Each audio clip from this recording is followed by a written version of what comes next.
Hi guys, welcome back to my channel Arpita explore. Arpita এক্সপ্লোরে আপনাদেরকে আমি সবাইকে স্বাগত জানাই। আজকে আমার সাথে আমার একটা নতুন অতিথি রয়েছে। এ হলো আমার ছেলে। ওর নাম হলো ওর নাম হলো আস্তিক চ্যাটার্জি। তো আজ আমি যেখানে যাচ্ছি সেটা হলো একটা সতীপীঠ দর্শন করতে যাচ্ছি। আপনারা তো সবাই জানেন যে 51 সতীপীঠ দর্শন করার আমার একটা মানসিক রয়েছে।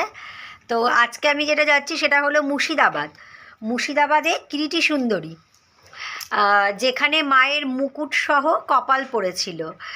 তো চলুন আপনাদেরকে আমি যেতে যেতে বলছি। আমি নৈহাটি স্টেশন দিয়ে যাব, জঙ্গিপুর রোডটা ধরবো, ধরে আমি আজিমগঞ্জে নামবো, ওখান থেকে টোটো নিয়ে ডাহাপাড়া ধাম, তারপরে যাব কিরিটেশ্বরী মায়ের মন্দির। তো কিভাবে যেতে লাগবে, টোটো ভাড়া কী করতে লাগবে আর কিভাবে যাবেন, টোটালটাই আমি আপনাদেরকে যেতে যেতে দেখাচ্ছি। তো চলুন যাওয়া যাক। এই এখন আমি রয়েছি, এটা হলো নৈহাটি স্টেশন, ব্রিজের ওপরে আমি রয়েছি।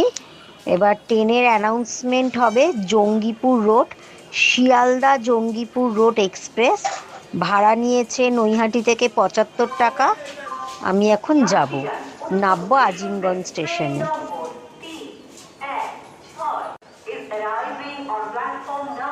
এই আমি রয়েছি নৈহাটি স্টেশনে, 6:30টার সময় আসবে জঙ্গিপুর লোকাল, তারপরে আমি ট্রেন ধরে যাব। চলুন ভিডিওটা দেখতে থাকি আমরা সবাই মিলে।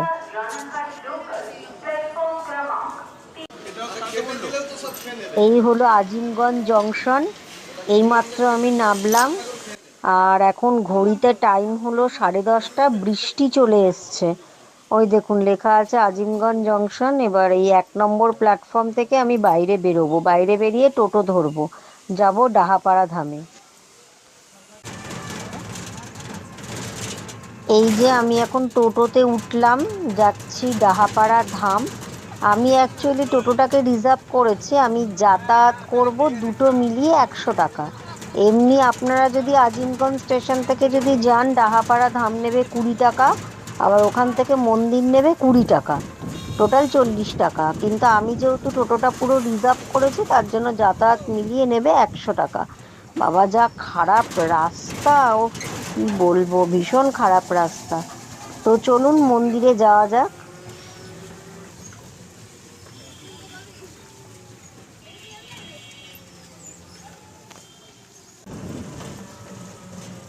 এই যে আমি এখন টোটোর ভেতরে, বাবা যা খারাপ রাস্তা, ফোনটা হাতে রাখবো কি, মনে হচ্ছে যেন ফোনটা একদম ছিটকে পড়ে যাবে। আমি যাচ্ছি, ভীষণ খারাপ রাস্তা।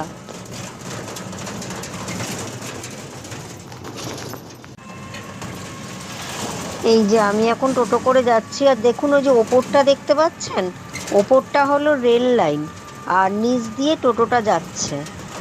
তো ওপরে এটা পুরোটাই রেল লাইন, গ্রামের রাস্তা, আর নিচ দিয়ে টোটোটা যাচ্ছে।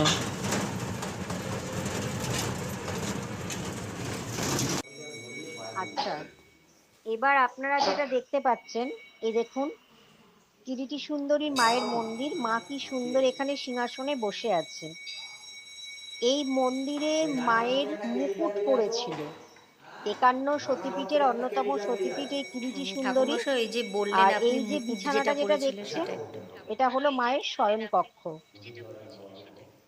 আর এখানে মায়ের মুকুট পড়েছিল। এই মুকুটটা কিন্তু আপনারা এখনই দেখতে পারবেন, তার কারণ এই মুকুটটা একটা শিলার আকারে রয়েছে। যেই মুকুটটা পড়েছিল সেটা এখানে শিলার আকারে রয়েছে। আর এখানে প্রতি অমাবস্যা পূর্ণিমাতে মায়ের বিশেষ স্নান করানো হয়। দাঁড়ান দেখাচ্ছি, এই দেখুন, দাঁড়ান 1 মিনিট, এই দেখুন, এটা কোনটা এখন মায়ের দেখা শিলার যাচ্ছে? আকারে রয়েছে। এইটা আচ্ছা, মুকুটটা পড়েছিল। এটাই হলো মায়ের এই যে মুকুট দেখুন যেটা দেখাচ্ছে, পড়েছিল, যেটা তাই তো? এইটা, এটাই মেন শিলা। আচ্ছা, এই যে এটাই মায়ের মেন মুকুট। দাঁড়ান, আর একজন বলুন। দেখতে পাচ্ছেন আপনারা। আপনার নামটা একটু বলবেন প্রথমে, আমার নাম রক্ষাকর একটু জোরে বলুন।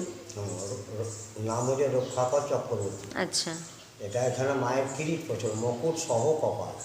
আচ্ছা, মুকুট সহ কপাল পড়েছিল। আচ্ছা, এটা অমাবস্যার দিন যে যা কাপড় আনে মাকে স্নান করিয়ে কাপড় চেঞ্জ করানো হয়। এই মানে যে কোনো অমাবস্যার যে দিন কোনো যদি কেউ অমাবস্যা, কোনো আপনি- কাপড় যদি আনে তাহলে মাকে স্নান করিয়ে সেটা। কাপড় চেঞ্জ করানো হয়। আচ্ছা আচ্ছা। আর দুর্গা পুজো অষ্টমীতে, আর পৌষ মাসে শনি মঙ্গলবারে মেলা হয়। পৌষ মাসে শনি মঙ্গলবারে। অনেকজনের টাকা পয়সা দিয়ে যায়, নাম গোত্র লিখে দিয়ে যায়, তার নামে কাপড় চেঞ্জ করানো হয়। আচ্ছা, এখানে ভোগের ব্যবস্থা কি আছে যদি একটু বলতেন? অন্নভোগ ডেলি হয় আমাদের। ডেলি কটা থেকে কটা পর্যন্ত হয়? আমাদের 12টা একটাই ভোগ হয়ে যায়। 12টা থেকে 1টার মধ্যে ভোগ হয়ে যায়। আচ্ছা আর আচ্ছা। অনেকজন ফোন নাম্বার নিয়ে যায়, ফোন করে দেয়। আচ্ছা, তখন বিশেষ এসে কিছু কোথায় পায়। পূজা অর্চনার কিছু ব্যাপার, হ্যাঁ, বিশেষ যদি কিছু পূজা অর্চনা যদি কিছু থাকে তাহলে তার ব্যাপার? ও 2টা 2:30টা পর্যন্ত হয়। আর অমাবস্যার দিনে একটু দেরি হয়, তাহলে যজ্ঞ টজ্ঞ হয়, তারপর মাকে স্নান করানো হয়, মেয়েরা শাড়ি পরে চান করায়। আচ্ছা, আপনি যেটা আমাকে দেখালেন ওই শিলাটাই হলো কিরিট সহ কপাল, তাই তো? কপাল, হ্যাঁ। আচ্ছা আচ্ছা, ঠিক আছে, ধন্যবাদ। আর এখানে 107টা শিব মন্দির ছিল, সব আচ্ছা। ধ্বংসর পথে। আর ওই পাশেরটা দেখছে, ওই পাশেরটা হচ্ছে পঞ্চমন্দির আসন, সাধনা। আচ্ছা, এখানে পিঠরক্ষক কে? সাধনার পীঠ। পিঠরক্ষক কে? রামকৃষ্ণ রায়, রানী ভবানী। আচ্ছা আর এই যে যেগুলো ধ্বংস হয়ে গেছে, 107টা শিব মন্দির ছিল, আচ্ছা সব ধ্বংসের পথে। যে কটা আছে এখন এই কটা। আচ্ছা। আর একটা গুপ্ত মন্দির আছে, মায়েরই একটা অংশ। আচ্ছা, গুপ্ত মন্দিরে কি মায়ের কি কিছু মানে আছে? আচ্ছা প্রাইমারি স্কুলের পাশেই যাওয়া হয়। আচ্ছা আচ্ছা আচ্ছা। আর মির্জাফরের নাম শোনা যায় তো? মির্জাফর যখন পুষ্ট হয়, এখানকার চাঞ্জা পুষ্প নিয়ে মুক্ত হয়েছিলেন, যে পূর্ব পশ্চিম মন্দিরটাকে, পুকুরটাকে সংস্কার করে দিয়েছিল, পূর্ব পশ্চিম। আচ্ছা আচ্ছা আচ্ছা। দেখবো মুসলমানরা যখনই পুকুর খনন করবে তখন দেখবো পূর্ব পশ্চিম। আচ্ছা আচ্ছা, ধন্যবাদ আপনাকে এটা বলার জন্য। আর এখানে- এই হলো কিরিটেশ্বরী মা। আর আপনাদেরকে আমি এখন যে মুকুটটা যেটা দেখাবো, একটু দেখান ঠাকুরমশাই আর একবার আমাকে।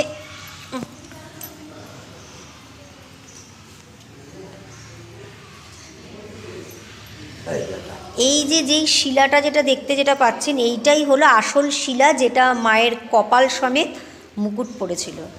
এই হলো সেই শিলা। দাঁড়ান একটু। আচ্ছা, এইবার যেটা দেখছেন সেটা হলো মন্দিরের বাইরেটা।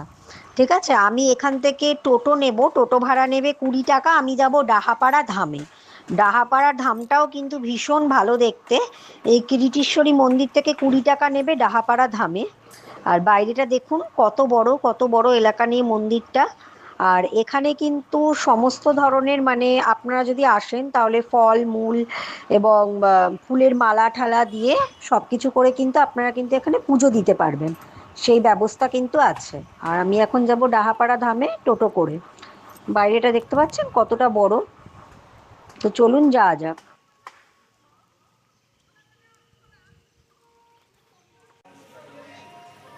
আচ্ছা, এবার যেটা দেখতে পাচ্ছেন এটা দেখুন, লেখা আছে জগৎবন্ধু ধাম, ডাহাপাড়া ধাম, যেটা কিরিটেশ্বরী মন্দির থেকে টোটোয় উঠলাম, আমার ভাড়া নিল 20 টাকা।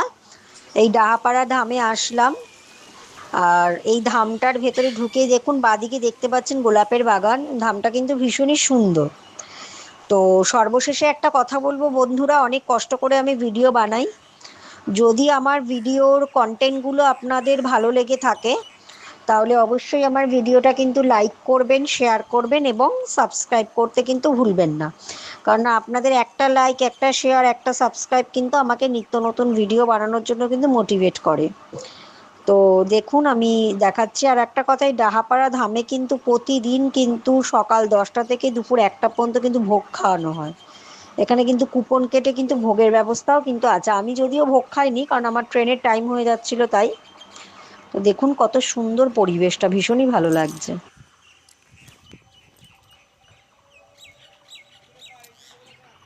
আজকে শস্য শ্যামলা দেখিয়ে এখানেই ব্লগটা শেষ করে দিচ্ছি। কেমন? টাটা।